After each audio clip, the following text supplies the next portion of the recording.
বিয়ের আসরে এবার স্টোর রুমের কাজ ভেঙে বেরিয়ে আসা মীনাক্ষী এবার চরম সিন ক্রিয়েট করলো। হ্যাঁ বন্ধুরা, ভিডিওটা লাইক দিয়ে দেখতে থাকুন। যতক্ষণে কিনা মীনাক্ষী বুদ্ধি খাটিয়ে স্টোর রুম থেকে বের হয়, তার আগেই যখন কিনা কুসুম এবং আয়ুষের বিয়ে সম্পন্ন হয় এবং তার পর মুহূর্তে ঈশান এবং অনুশ্রী যখন কিনা ক্যামেরাবন্দি করে রাখার জন্য এই মুহূর্তটাকে যখন সেলফি তুলতে নেয়, ঠিক সেই মুহূর্তেই সেখানে রাজশেখর গাঙ্গুলি এসে হাজির হয় এবং রাজশেখর গাঙ্গুলি যখন কিনা আয়ুষ এবং কুসুমকে কোণে এবং বর বেশে দেখা মাত্র চমকে এবং বলতে থাকে যে এবার এর নিশ্চয়ই কোনোরকম কোনো ব্যাখ্যা নেই তোমার কাছে ঈশান।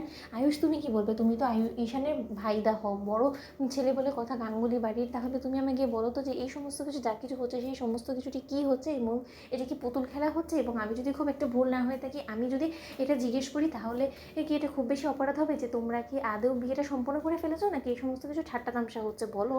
আয়ুষ মাথা ঝুঁকিয়ে চুপ করে থাকলে চলবে না, আনসার মি।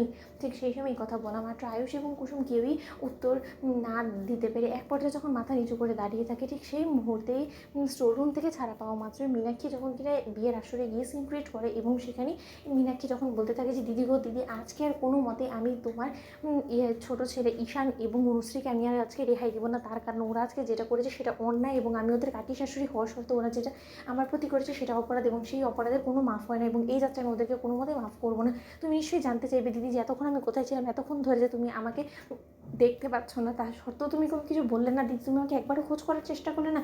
এই মীনাক্ষী আদৌ বেঁচে থাকুক বা মরে যাক তাতে তোমাদের কিছু যায় আসে না, সেটা আমি খুব ভালো করে জানি, কারণ মীনাক্ষী তো তোমাদের জন্য একটা অপদার্থ। তা কিন্তু তাই বলে কি মীনাক্ষী কোনো খোঁজ খবর নেওয়াটাই তোমরা প্রয়োজন বলে মনে করো না, তাই না? ঠিক সেই সময় ইন্দ্রাণী গাঙ্গুলি বলতে থাকে যে ছোটো তুই আবার ফের চলে এলি অশান্তি করার জন্য, কী হয়েছে কি সেটা বল, তুই কোথায় ছিলি এতক্ষণ? ঠিক সেই সময় মীনাক্ষী বলতে থাকে যে আমাকে রীতিমতো স্টোর রুমে বন্ধ করে দেওয়া হয়েছিল এবং তুমি জানতে চাইবে না যে কেন আমাকে স্টোর রুমে বন্ধ করে রাখা হয়েছিল? সেই সমস্ত কিছু করা হয়েছে শুধুমাত্র একটা বড় ধরনের সত্য ধামাচাপা দেওয়ার জন্য এবং এটা এমন একটা কঠিন সত্য যেটা হয়তো বা তোমার মেনে নিতে কষ্ট হবে, কিন্তু তা সত্ত্বেও আমাকে তোমাকে এই কথাটা বলতেই হবে।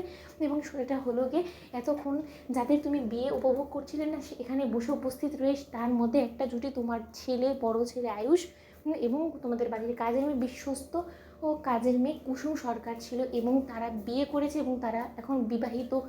এই কথাটা তুমি বিশ্বাস করছো না, তাই তো তুমি নিশ্চয়ই আমার গায়ে হাত তুলবে এক্ষুনি কিছুক্ষণের মধ্যে তুমি সমস্তটা জানতে পেরে যাবে। ঠিক সেই সময় ইন্দ্রাণী গাঙ্গুলি যখন বলতে থাকে যে ঠিক আছে ডাক আয়ুষ এবং কুসুমকে, আমিও শুনতে চাই। ঠিক সেই সময় এই কথা বলা মাত্র মীনাক্ষী যখন কিনা রাজশেখর গাঙ্গুলির চোখের সামনে দিয়ে টানতে টানতে আয়ুষ এবং কুসুমকে ইন্দ্রাণী গাঙ্গুলির চোখের সামনে নিয়ে দাঁড় করে এবং সেখানে ইন্দ্রাণী গাঙ্গুলি যখন কিনা ভর বেশে এবং কোণে বেশে কুসুম আয়ুষকে দেখতে পায়, ঠিক সেই সময় ইন্দ্রাণী গাঙ্গুলি চক্ষু চরক গাছে এবং বলতে থাকে যে আয়ুষ কুসুম তোমরা বরকনে বেশে এটা কী ধরনের ছেলে মানুষই হচ্ছে বলো তো? আরে তোমরা কি মস্কারা করছো? এখানে দেখতে পাচ্ছ না যে প্রেসের লোকেরা এখানে এসে ভরে গিয়েছে?